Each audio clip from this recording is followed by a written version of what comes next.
शोषणवाद। गोरखपुर के महापौर डॉक्टर मंगलेश श्रीवास्तव जी, कालीपड़ी के महंत श्री रविंद्रदास जी, जो साप्ताहिक योग प्रशिक्षण शिविर में जिनके साथ मिलकर के योग प्रशिक्षकों ने योग के विभिन्न विधाओं के बारे में जानकारी ली, योगी सोमनाथ जी, आज के इस कार्यक्रम में उपस्थित सभी योग प्रशिक्षकगण, साधकगण, प्रदेश के विभिन्न क्षेत्रों में अंतर्राष्ट्रीय योग दिवस के अवसर पर योग के सभी उपस्थित भाइयों बहनों, मैं सबसे पहले अंतर्राष्ट्रीय योग दिवस के अवसर पर पूरे प्रदेशवासियों को हृदय से बधाई देते हुए अभिनंदन करता हूं। हम सब आभारी हैं प्रधानमंत्री मोदी जी के, जिनकी प्रेरणा से, जिनके मार्गदर्शन में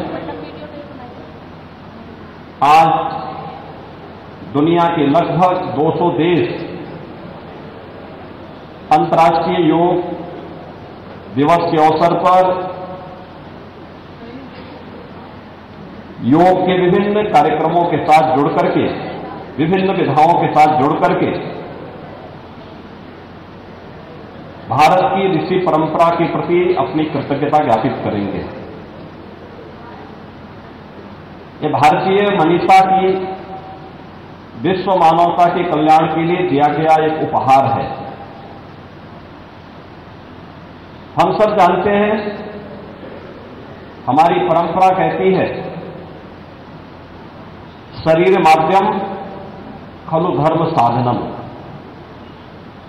यानी शरीर के जितने भी साधन हैं, जीवन के जितने भी हमारे माध्यम होते हैं और जितने भी साधन हैं, यह स्वस्थ शरीर से ही संभव हो सकता है। जब कोई व्यक्ति स्वस्थ होगा तभी वह किसी भी कार्य को संपन्न कर सकता है, वह साधक हो या सद्गृहस्थ, वह जीवन में किसी भी क्षेत्र में है, वह नौकरशाह है, वह उद्योगपति है,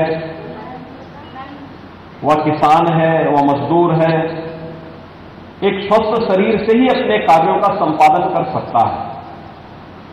अस्वस्थ शरीर से नहीं हो सकता, लेकिन स्वस्थ शरीर के लिए स्वस्थ मस्तिष्क भी आवश्यक है, क्योंकि सामान्यतः शारीरिक स्वास्थ्य के लिए हम लोग व्यायाम या अन्य एक्सरसाइज कर लेते हैं, लेकिन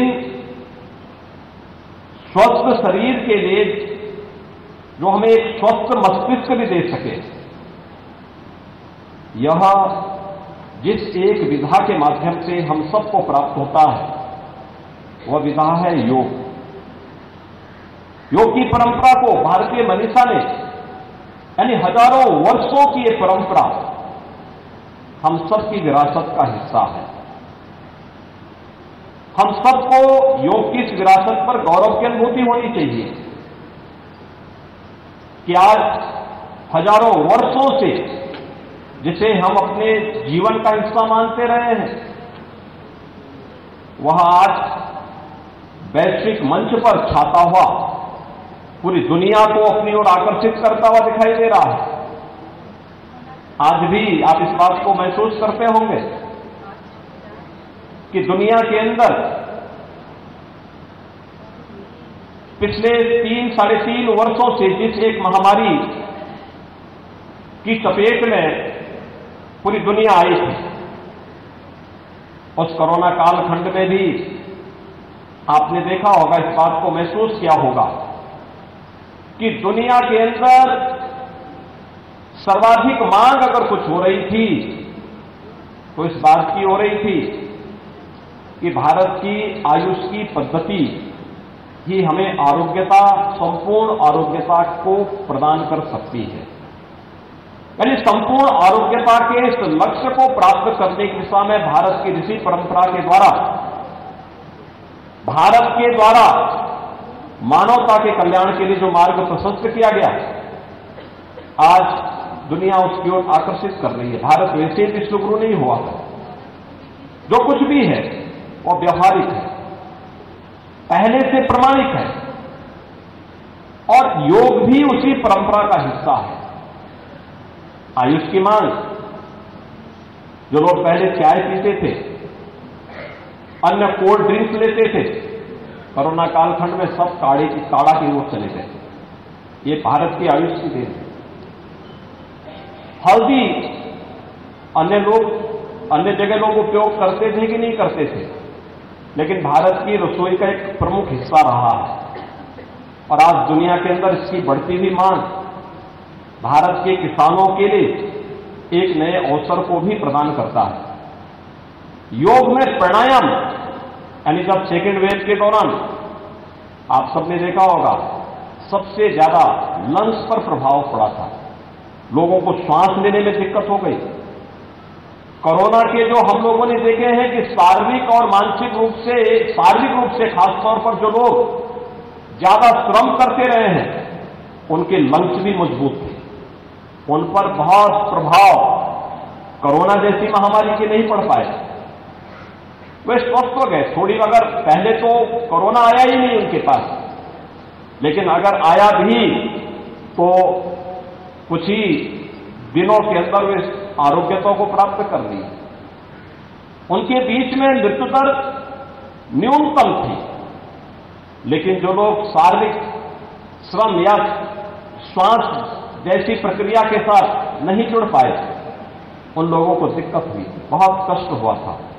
दुनिया के अंदर बहुत सारे ऐसे प्रकरण हम सबके सामने आए, देखने को मिले, जो चेतावनी देने वाले थे।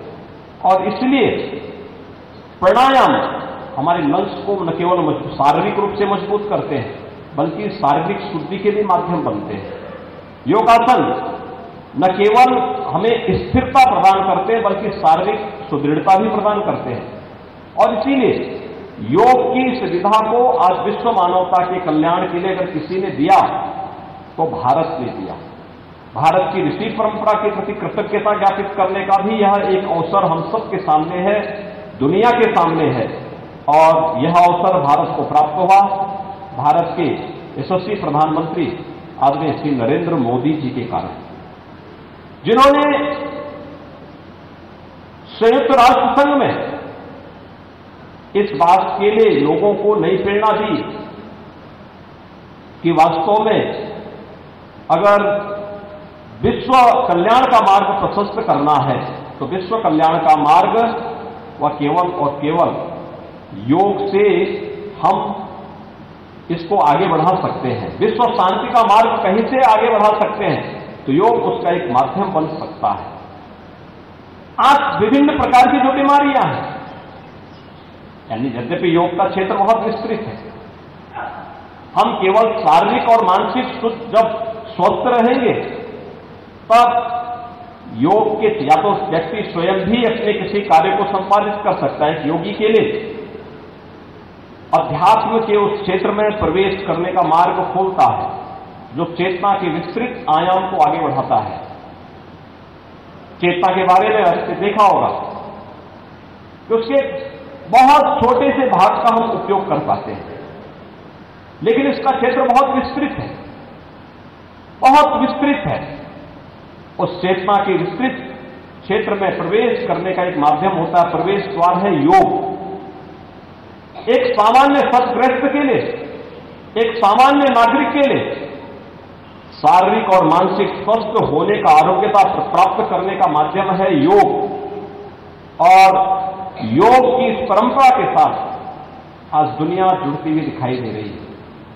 आज दुनिया में जो विभिन्न प्रकार की लोगों के सामने विभिन्न प्रकार की चुनौतियां हैं, कोई शारीरिक बीमारियों से परेशान है, कोई तमाम प्रकार के तनाव से परेशान है, कोई पेट जनित बीमारियों से परेशान है, कोई तमाम अन्य प्रकार की आदि और व्याधि दोनों से प्रभावित है।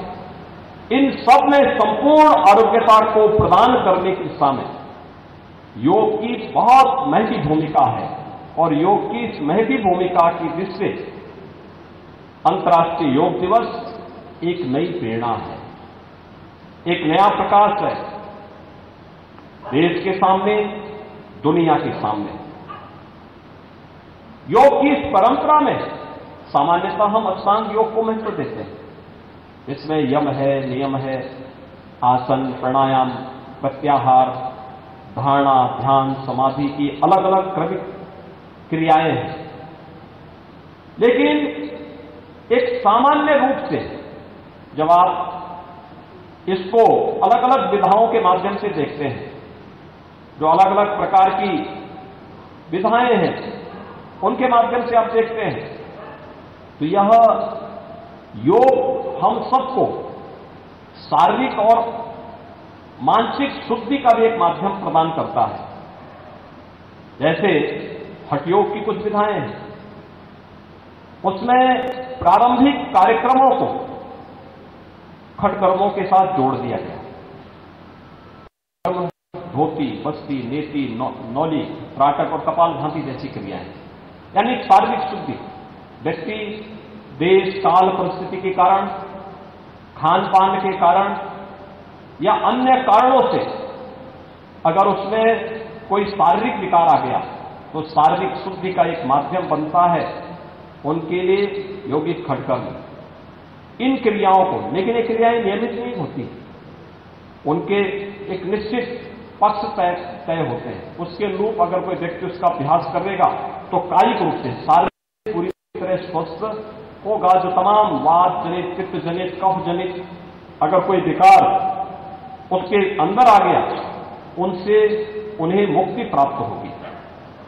आसन एक सुदृढ़ता प्रदान करता है, शारीरिक सुदृढ़ता और स्थिरता।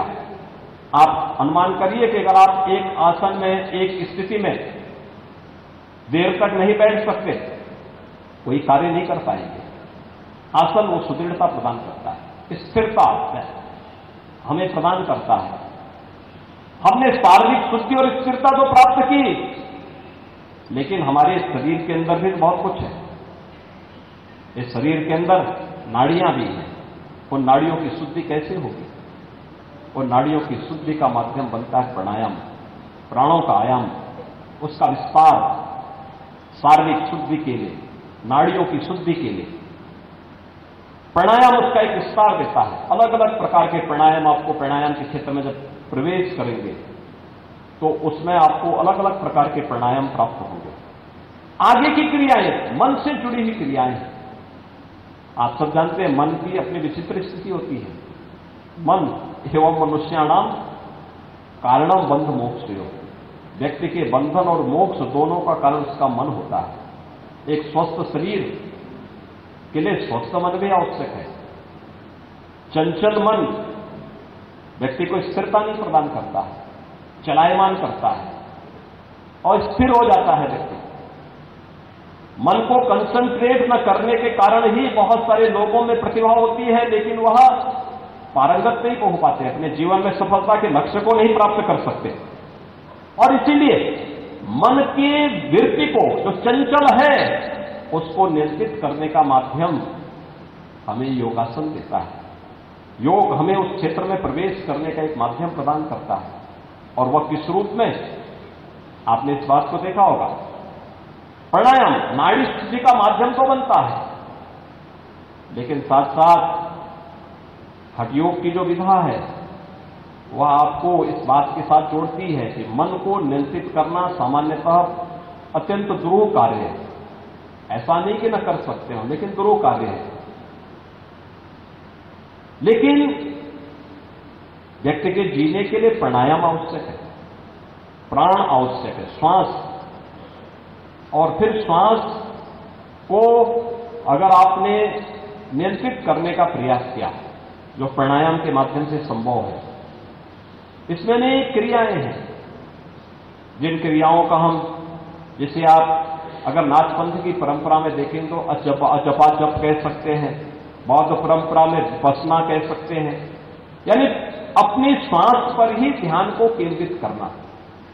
अगर हम उसको प्राणायाम के माध्यम से साध लें तो मन आपका नियंत्रित होता हुआ दिखाई देगा, चलायमान नहीं होगा और स्थिरता नहीं होगी। एक धैर्य, एक स्थिरता आपको जीवन में प्राप्त होगी।